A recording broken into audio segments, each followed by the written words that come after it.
I returned to her room on a rainy afternoon. The funeral had ended less than 48 hours ago. The funeral wreaths had started to wilt, and the mourning scarf still carried the acrid scent of incense on my hair. Everyone said she had found peace, that her pain was over, that the cruel illness had taken her like a poisonous wind, leaving behind nothing but unfinished dreams and a cold grave. But I couldn't cry like the others. Something was wrong. Something unfinished. Her room was exactly the same. Pillows and blankets neatly folded, drawings covering the walls, the teddy bear with a torn ear still slumped in the corner of her bed. I rummaged through the room like a thief, even though I knew every drawer, every hidden corner. A quiet voice in my head urged me to turn everything upside down. Then I found it, an old music box, tarnished silver, scratched, lying silently under the bed as if it had been deliberately hidden. Its lid was loose, and when I opened it, there was no music, only a piece of paper folded in four, its edges yellowed, the purple ink smudged like it had been written by a trembling hand. Sister, I'm still alive. Save me. I read that sentence over and over until my heart ached, not because of hope, but because of fear, because I knew her handwriting, slanted, unsure, but I remembered every stroke like I remembered her face when I lulled her to sleep each night. No one could mimic that handwriting. And if this was real, who had placed it here? And more importantly, why? They said she died from a rare neurological condition. No warning signs, no time for treatment. Death came like a lightning strike. She had a seizure on Tuesday. By Thursday, she was declared brain dead. I wasn't allowed to see her. My stepmother said the body was deformed. My father said nothing, just wept. The doctors had no answers either, only cold, silent headshakes. I believed them. I believed her death was real, until I read that sentence. Someone had lied to me. Someone had buried her while she was still alive. And I, the only one without a voice at the funeral, now held a screaming truth forced to whisper. That trembling letter didn't just shatter the last of my trust in my family. It planted a fear greater than death itself. If she was alive, then where had she been all this time? I looked around the room. Everything was no longer a memory, but evidence.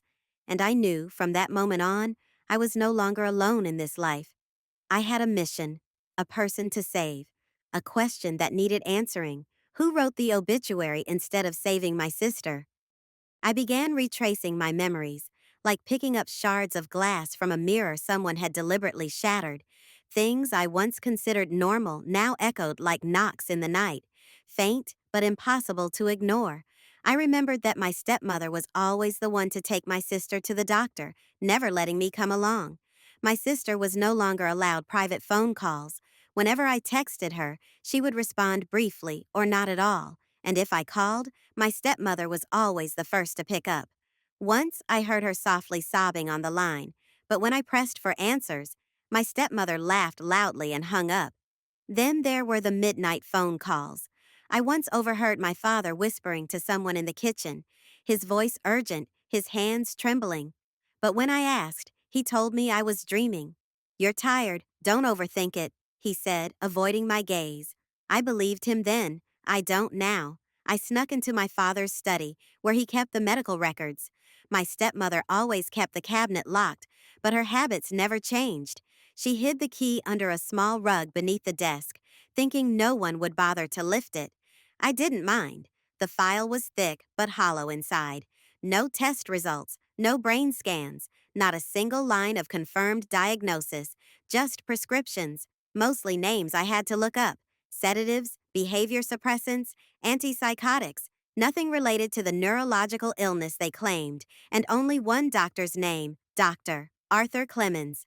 I looked up that name online. The first result wasn't a hospital website, but an old news article with a glaring red headline: Pediatrician suspended for high-dose sedatives on autistic children. 4 years ago, his medical license had been revoked, yet my sister's file still bore his signature. This year, I sat in silence for hours after reading that article. My throat was dry, my palms cold. If the records were fake, if the doctor was no longer licensed, who was writing the prescriptions? Who was injecting my sister with these drugs? And why? I went back to the funeral photos. No open casket shots, no body photos. They said her body was disfigured. I once believed that. Now I see it was just the easiest way to hide a simple truth. No one dared let me see her because she had never died. I began following my stepmother. She still lived in the old house with my father, but I noticed she often disappeared early in the morning, before sunrise. No one knew where she went. No one asked. She only said she was buying groceries or going to yoga class. But I knew one thing for sure. She had never done yoga a day in her life, and I swear on the first day I followed her, when I saw her car turn onto a dirt path leading out of town, where there were no stores, no gyms, just woods and unmarked buildings, my heart skipped a beat. I was getting close to something.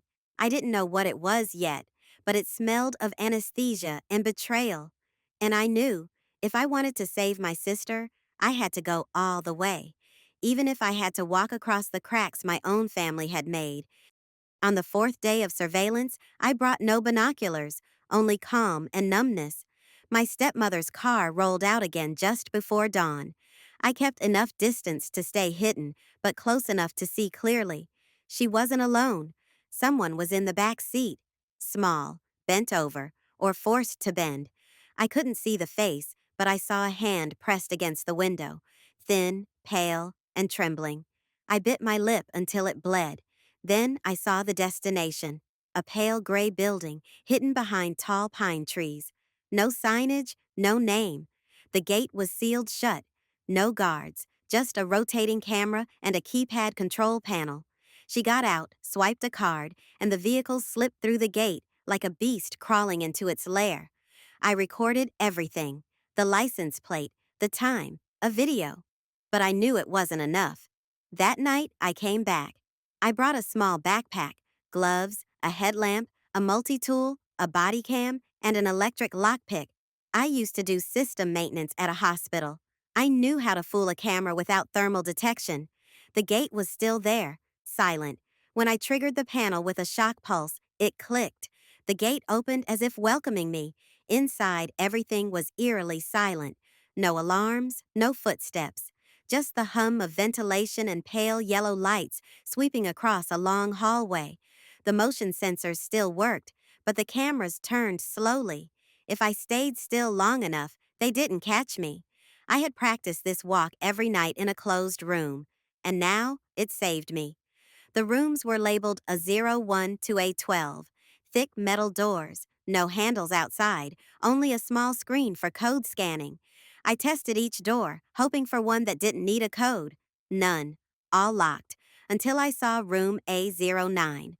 The screen was showing an error. The door was slightly ajar. I nudged it gently. It slid open without a sound.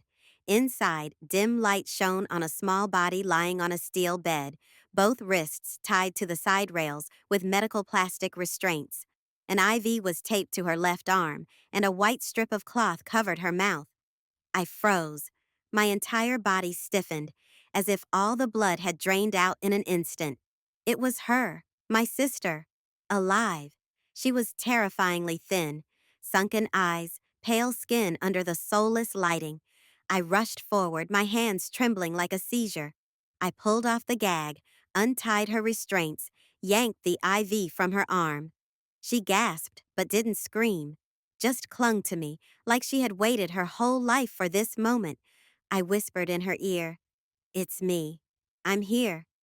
She didn't reply. She just slipped a crumpled note into my hand, hidden beneath the bedsheet. I unfolded it with fingers sticky from sweat and dust. They said I was broken. They wanted to fix my brain. But I'm not broken. I just know too much. I didn't understand it all, but I didn't need to. I needed to get out. Right now. I carried her on my back. She was light as a ghost.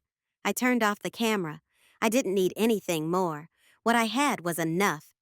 We moved through the hallway. No alarms, no sirens. No one stopped us, as if the entire place had died long ago. Only she remained alive, and they planned to erase even that. I jumped the final wire fence, my leg torn by barbs. I didn't feel pain. She breathed on my shoulder, fast, uneven, but breathing.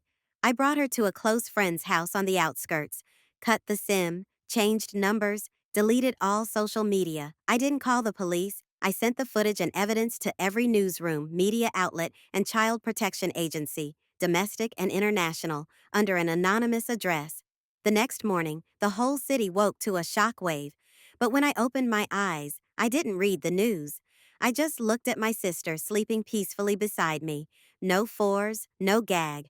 Just a child, still alive, because of me, and because of a piece of paper no one managed to burn. I didn't call the police, not because I was afraid, but because I didn't trust them. I had seen the silence in their eyes at the funeral, the curt nods, the eerily smooth procedures, no questions, no objections. No one, not even close relatives, was allowed to see her face one last time. A neat, clean death, as if someone had written the script before she even began to tremble. So I became the police myself.